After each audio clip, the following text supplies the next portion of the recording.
Right now, even the team's captain, Connor McDavid, has not been looking very good. I mean, at least not compared to his usual self. And unfortunately, that's another thing that I think that a lot of Leafs fans are really going to enjoy if he can't turn that around because, well, I mean, as I mentioned before, the Leafs fans have definitely, they've held a grudge against the Edmonton Oilers and against Connor McDavid ever since he got drafted in Edmonton instead of somehow winding up in Toronto. You know, and that was the attitude that showed up in a podcast segment that was published by Steve Dangle this week. So Steve Dangle, he's a notorious homer for the Toronto Maple Leafs, and he published a segment of his podcast that he entitled, "Why Auston Matthews is Better Than Connor McDavid." Not, is Auston Matthews better than Connor McDavid?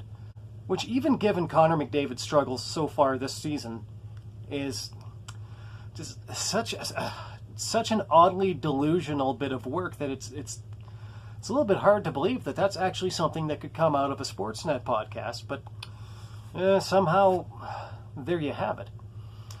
And so what the whole thing kind of revolved around was this, he had this individual on his podcast who was basically, he fancies himself an analytics guy.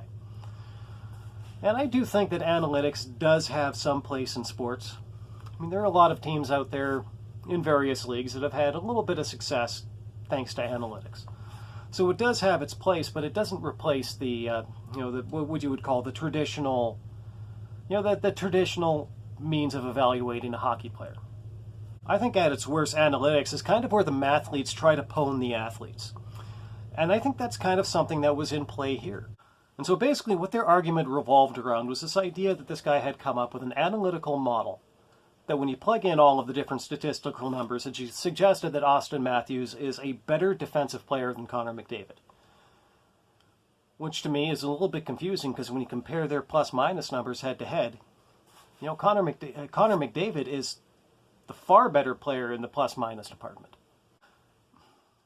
But the one thing that I've noticed about analytics is that it kind of gives somebody who has an axe to grind, gives them every opportunity to try to turn every little statistical thing over and over again until they draw the conclusion that they want to draw about a particular player. In this particular case, the conclusion that they wanted to draw about these two players is that Auston Matthews was a better defensive player than Connor McDavid. And so they want to try to make the case that makes him a better overall player than Connor McDavid. I mean, don't get me wrong, Auston Matthews is a very good hockey player. Any number of teams in the league would be happy to have him. I think almost every team in the league would be happy to have him. But as good a player as he is, there is simply no statistical category in which he is a better player than Connor McDavid. As a matter of fact, there is absolutely no statistical category in which he's a better player than Leon Draisaitl. But if Leafs fans think that he is a better player than either one of those two guys, as a matter of fact, if he thinks that he's a better player than either one of those two guys, well, they're about to have two back-to-back games for them to come out and try to prove it. I mean, don't get me wrong, there is an argument to be made, in fact, a very strong argument, that Connor McDavid would become a much better hockey player if he were to commit to defense a little bit more. I mean, history bears this out. I mean, Scotty Bowman was is the most legendary coach in the NHL, probably bar none.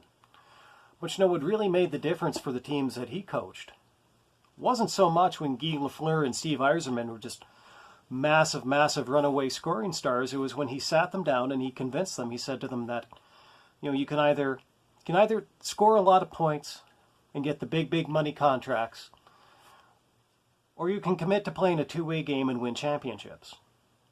And in both of those particular cases, he convinced both of those guys to buckle down defensively, and they both went on to become dominant champions for a spell in the NHL. It didn't mean that either one of those two players had to disappear off the score sheet. Certainly neither one of them did. They were still very strong on the score sheet after that. But neither of them went on to have those huge 100-plus point scoring seasons the way that they did, but they did win championships. And when you kind of look back on it, I mean, your scoring titles, they do count for something. But in terms of determining a player's legacy, they don't count for nearly so much as a Stanley Cup. So yes, there is a very strong argument that Connor McDavid could benefit from becoming a better defensive player. But who is a better defensive player than Connor McDavid? Well, Auston Matthews is not that guy. He just isn't. Now, by the time that this podcast gets published, well, at least one of those games will be in the books. And so we'll have a pretty good idea by that point as to exactly how that's going to go. I mean, in all honesty, I do hope that that Leafs fans get sent back to complaining about how sour the grapes are.